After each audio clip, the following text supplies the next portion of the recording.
రుద్రమదేవి కాకతీయుల మహా సామ్రాజ్యానికి మహారాణి. కాకతి అనే దేవతని పూజించడం వలన ఈమెకి ఈ పేరు వచ్చింది. ఓరుగల్లుని వారి రాజధానిగా చేసుకొని అక్కడ ఎన్నెన్నో కట్టడాలను మరియు ఎన్నో అభివృద్ధి పథకాలనైతే చేశారు. వాటిలో 1000 స్తంభాల గుడి మరియు చెరువుల్ని తవ్వించడం, వేలాది ఎకరాల బీడు భూమిని పచ్చటి పొలాల్లాగైతే మార్చారు. ఇక కాకతీయ రాజ్యంలోనే ఎక్కువ కాలం పాలించిన రాజుగా గణపతి దేవుడైతే ఒక రికార్డునైతే పెట్టారు. ఇక గణపతి దేవుడు ఇప్పటి కృష్ణా జిల్లా నుంచి కూడా కంచి వరకు ఉన్న ప్రతి ఒక్క తెలుగు ప్రాంతాన్ని కూడా తన రాజ్యం కింద మార్చుకొని ఒకటే రాజ్యంగా అయితే మార్చేశాడు. ఇక గణపతి దేవుడి యొక్క రాజ్యాన్ని పాలించడానికి తన తర్వాత అతనంత పెద్ద వీరుడు ఉండాలి. కానీ అతనికి అయితే కుమారులు లేరు, కేవలం ఒక కుమార్తె మాత్రమే ఉంది. ఇక ఉన్న 2 ఆడపిల్లల్లో కూడా రుద్రమదేవి పెద్దది. ఆమెని మగపిల్లలకి ధీటుగా పెంచారు. మగాళ్లతో యుద్ధం చేయడంలో ఆమె ఏమాత్రం తీసిపోదు. ఒక మగాడు ఎలా యుద్ధం చేస్తాడో తాను కూడా తనదైన శైలిలో ఆ విధంగా యుద్ధం చేసి ఇంకోవైపు మగాడి కంటే కూడా తానే గొప్ప అని నిరూపించుకుంటుంది. గుర్రపు స్వారీ, కత్తి యుద్ధం లాంటి ఎన్నో విద్యలను ఆమెకైతే నేర్పించారు. ఇక వాళ్ళ తండ్రి తన మీద పెట్టుకున్న నమ్మకాన్ని అస్సలు ఒమ్ము చేయకుండా తనదైన శైలిలో అన్ని పోటీల్లో కూడా తానే గెలిచేది. తనకంటే బలవంతుణ్ణి కూడా ఎంతో సునాయాసంగా ఓడించేది. ఇక కాకతీయ రాజ్యానికి సామంతులుగా ఉన్న వారందరూ కూడా ఎదురు తిరగడం మొదలు పెట్టారు.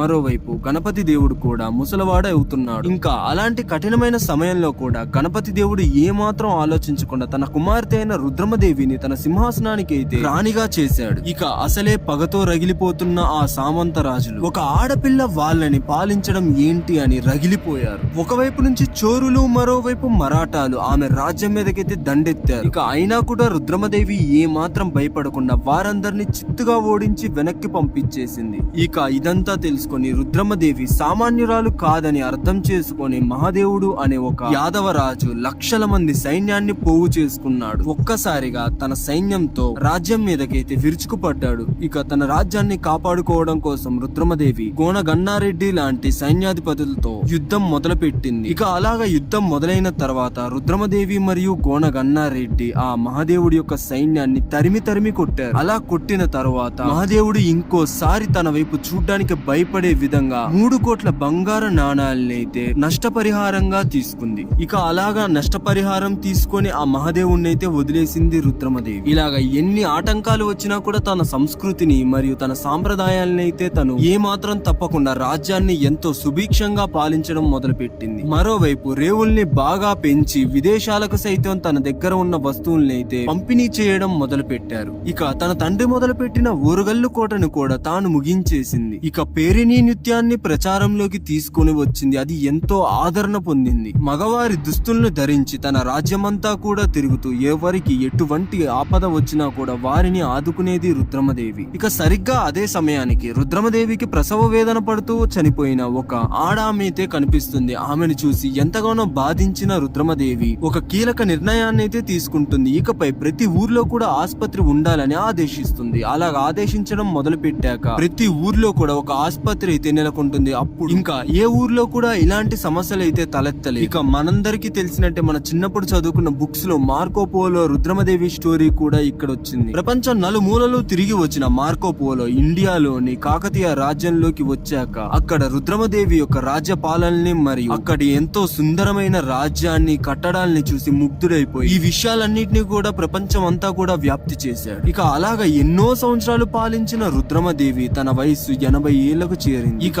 తన తండ్రి వలె తనకి కూడా మగపిల్లలు లేకపోవడంతో తన కూతురి కొడుకు అయిన ప్రతాపరుద్రుణ్ణి దత్తతగా తీసుకుంది. ఇక అదే సమయానికి కడప రాజ్యానికి రాజుగా పాలిస్తున్న అంబదేవుడు కాకతీయ రాజ్యంతో యుద్ధం చేసి ఎన్నోసార్లు ఓడిపోయాడు. ఇక ఈసారి ఏమాత్రం తగ్గకుండా పాండ్యులను, దేవగిరి రాజులను కూడబెట్టుకొని వారందరూ పెద్ద సైన్యాన్ని అయితే వెంట పెట్టుకొని ఓరుగల్లు రాజ్యం మీదకైతే దండయాత్రకు దిగారు. ఇక వారందరికీ సమాధానం చెప్పడానికి యుద్ధంలోకి తానే స్వయంగా రుద్రమదేవి దిగింది. ఇక ఆ వయసులో కూడా తనని ఓడించలేకపోయాడు ఆ అంబదేవుడు. ఆ వయసులో ఈ రుద్రమదేవి యొక్క యుద్ధాన్ని చూసి ప్రజలందరూ ఎంతగానో ముగ్ధులైపోయారు, ఆశ్చర్యపడిపోయారు. ఇక ఎన్నో వారాలు జరిగిన ఆ యుద్ధం ఒకరోజు రుద్రమదేవి ఎంతో వీరోచితంగా పోరాడింది. కానీ ఆ రోజు మాత్రం గాయాల పాలైంది. ఇక తనని ముందు నుంచి ఎవరు ఎదుర్కోలేకపోవడంతో వెనక నుంచి వెన్నుపోటు పొడిచి చంపేశారు. ఇక ఆ గాయంతోనే 1289 నవంబర్ 27వ తారీఖున నల్గొండ జిల్లాలోని చిందుపట్ల అనే ఒక గ్రామ సమీపంలో ఆమె మరణించినట్లుగా ఎన్నో శాసనాల్లో ఉంది. రుద్రమదేవి అయితే చనిపోయింది. కానీ కానీ ఆమె అందించిన స్ఫూర్తి ఇప్పటికీ కూడా ప్రతి ఆడవాళ్ల గుండెల్లో ఉంది. ఇక రుద్రమదేవి అందించిన స్ఫూర్తితో తన